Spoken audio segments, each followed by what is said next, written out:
Hoje vamos analisar um caso do início do século XX, então sente-se e relaxe enquanto vamos para os Estados Unidos. Azel Galbraith nasceu em 1871 em Mount Morris, uma vila encantadora no oeste de Nova York, localizada perto do rio Genesee e ao sul do cênico Parque Estadual Letchworth. No entanto, quando ainda era uma criança, ele foi levado para viver em Fort Collins, uma cidade situada no norte do Colorado, aproximadamente 105 quilômetros ao norte de Denver, perto das encostas das Montanhas Rochosas e próxima à fronteira entre Colorado e Wyoming. Azel se saiu bem lá, frequentando a escola, estudando bastante e tirando boas notas. Durante os estudos, ele conheceu Jennifer Spencer Lamb, jovem da mesma idade. Nascida em 5 de outubro de 1871 em Nebraska, ela era a filha mais nova do reverendo E.J. Lamb e de sua esposa, Jane. Jennifer havia se mudado para Fort Collins com sua família em 1874. Azel e Jennifer eventualmente começaram a namorar e, em 1892, quando ambos tinham 21 anos, eles se casaram. 4 anos depois, em 3 de dezembro de 1895, Jennifer deu à luz o filho deles, que eles chamaram de Azel Donald, mas sempre se referiam a ele como Donald. A vida era boa para a família, Azel tinha um emprego estável e Jennifer era uma esposa e mãe dedicada. No entanto, em 1899, Azel recebeu uma promoção que exigia que a família se mudasse para Russell Gulch, uma cidade mineradora no condado de Gilpin, no Colorado. Ansiosos para avançar na carreira e melhorar a situação financeira, o jovem casal decidiu aproveitar a oportunidade. Eles arrumaram seus pertences e se mudaram para Russell Gulch, prontos para morar e aproveitar tudo o que a cidade mineradora oferecia. Pelos próximos 5 anos, Azel trabalhou duro, sendo considerado um funcionário de confiança, tanto que foi promovido a um cargo mais sênior. Sua habilidade de se expressar articuladamente o destacou numa época em que isso era muito valorizado nos círculos profissionais. Ele conseguiu transitar pelas hierarquias sociais e corporativas do início do século XX com incrível facilidade, o que impulsionou ainda mais suas ambições. Por causa do trabalho, ele viajava com frequência para Denver, que fica a cerca de 64 quilômetros de Russell Gulch, e muitas vezes precisava passar alguns dias lá. Foi em uma dessas visitas que ele conheceu uma senhora chamada Dona Lottie Russell, uma divorciada que morava na Avenida 22, número 18. Eles passaram a se ver sempre que Azel ia a Denver, e logo o relacionamento ficou íntimo. Embora tivesse uma esposa e um filho pequeno em casa, Azel tentava visitar Dona Russell sempre que podia.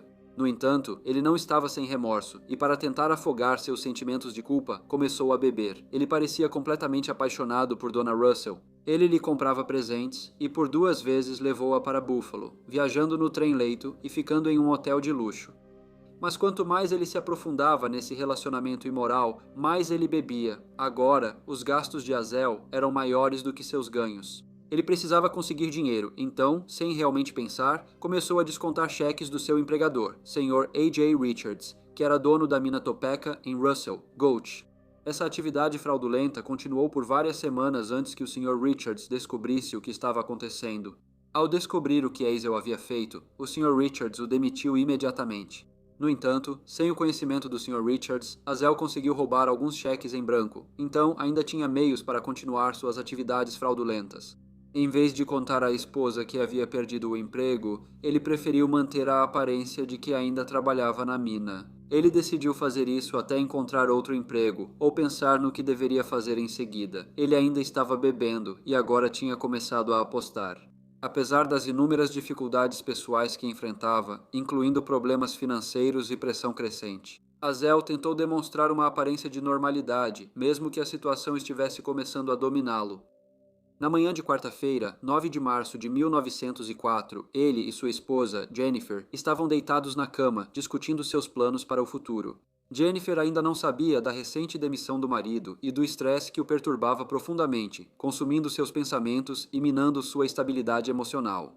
Embora percebesse que ele estava mais retraído, não sabia da turbulência que o levava a comportamentos cada vez mais desesperados e inquietantes.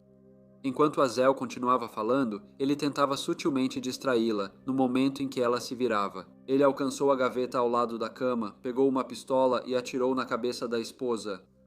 Quando o corpo dela caiu para trás, ele olhou para ela, certificando-se de que estava morta.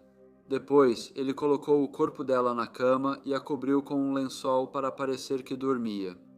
Depois, ele chamou seu filho de 8 anos, que brincava com outras crianças próximas. Donald, obediente, correu para casa.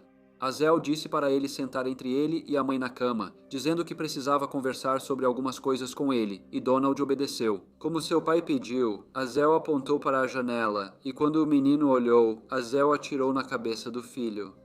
Com sua esposa e seu filho agora mortos, ele arrumou os corpos deles metodicamente, cruzou os braços sobre os peitos e cruzou as pernas e tornozelos, garantindo que parecessem serenos e compostos.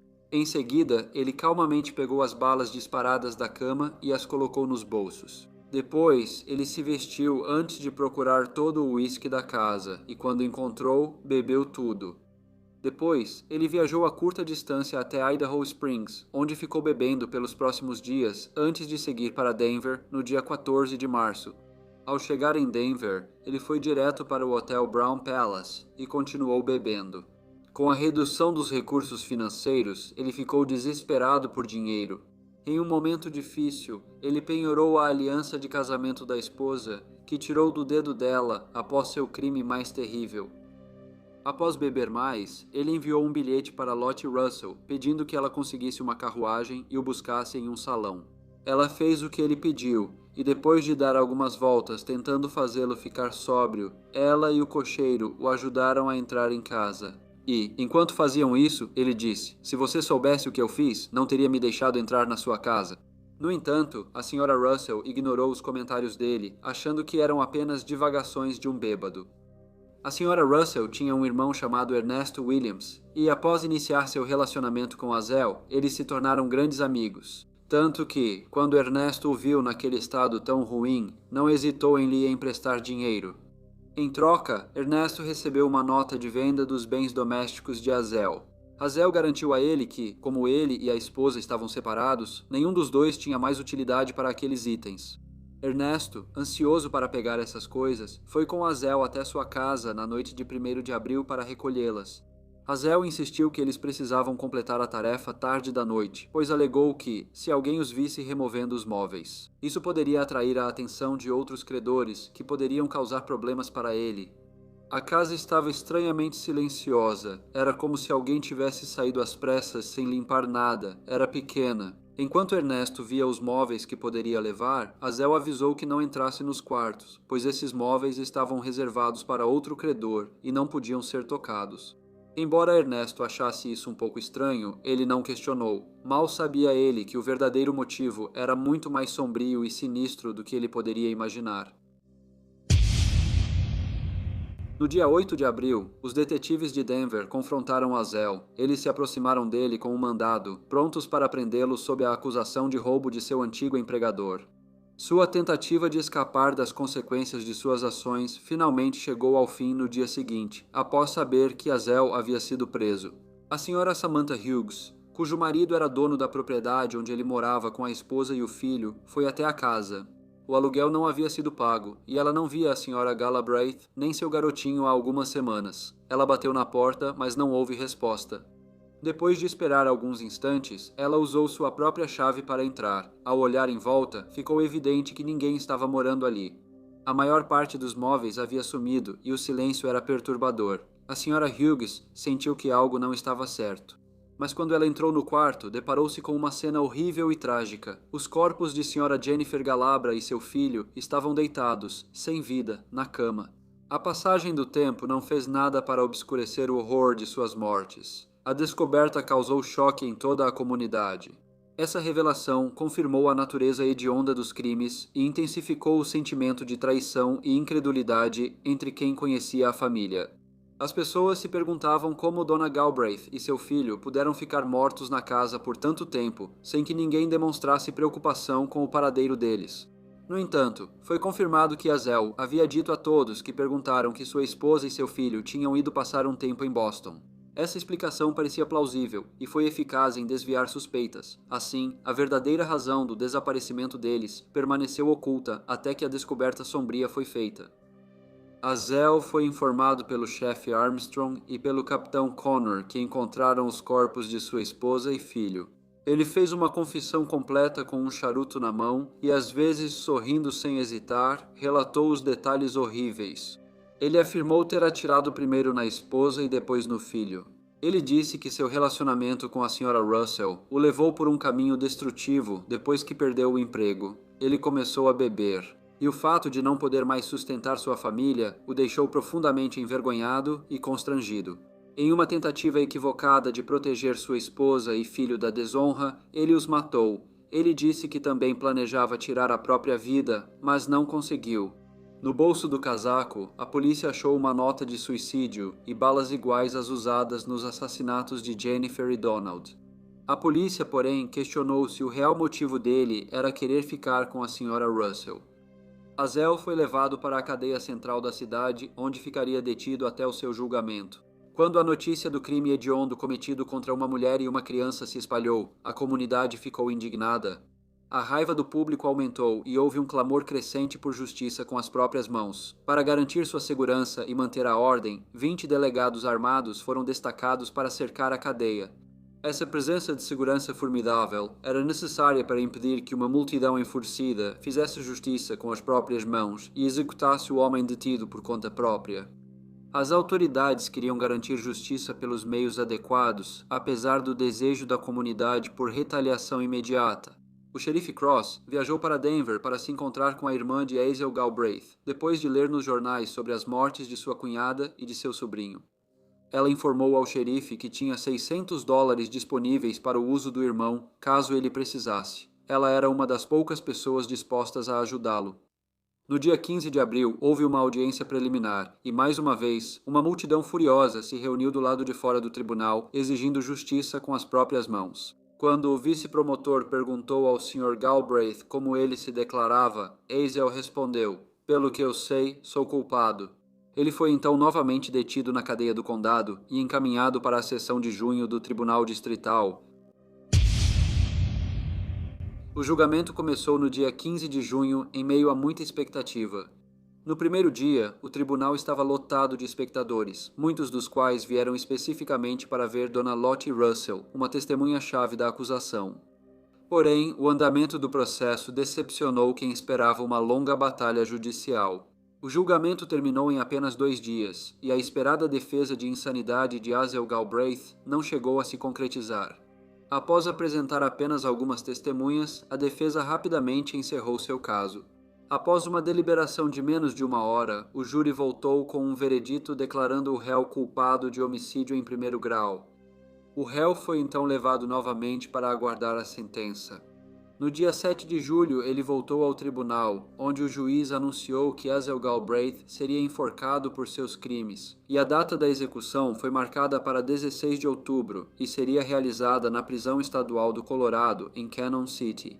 Isso marcou o início do capítulo final de um caso que havia prendido a atenção da comunidade e atraído grande repercussão não só no Colorado, mas em todo o país. Azel aceitou sua punição. Parecia que ele estava aliviado com o fim do julgamento e do escrutínio público. Agora, só restava esperar na prisão. No entanto, 2 dias antes de sua execução marcada, o governador Adams concedeu-lhe um indulto. Nos 6 meses seguintes, houve mais indultos. Enquanto o Estado reconsiderava suas leis de pena de morte, não havia ocorrido uma execução no Colorado há 8 anos. Então, antes de enviar o Sr. Galbraith para a forca, o arcabouço legal que regia a pena de morte no estado foi reexaminado. Após isso, a data final de execução de Azel foi marcada para as 20 horas do dia 6 de março de 1905. Quando o dia chegou, Azel estava preparado. Diziam que ele parecia encontrar algum conforto em finalmente pagar por seu crime mais hediondo. Ele vestiu um novo terno preto, complementado por uma camisa branca impecável e uma gravata preta, um contraste marcante com a ocasião sombria. Ele foi escoltado da cela até a forca, enquanto liam a sentença de morte, e lhe ofereceram um gole de uísque para acalmar os nervos. No entanto, ele recusou, dizendo em voz baixa: "Não quero mais disso. Para mim, foi isso que me colocou onde estou." Ao ser questionado se queria falar, ele fez uma declaração serena e reflexiva aos presentes. "Estou deixando este mundo sem ressentimento de nenhum homem. Ninguém é culpado além de mim mesmo. Suas palavras, marcadas pelo senso de responsabilidade pessoal, impressionaram todos que as ouviram. Após sua declaração final, Asa de Galbraith foi enforcado, encerrando uma vida marcada por uma queda significativa e trágica. O caso não impactou apenas aqueles diretamente envolvidos, mas também ressoou profundamente dentro da comunidade, e marcou a conclusão de um período de intenso escrutínio sobre as leis de pena capital do estado.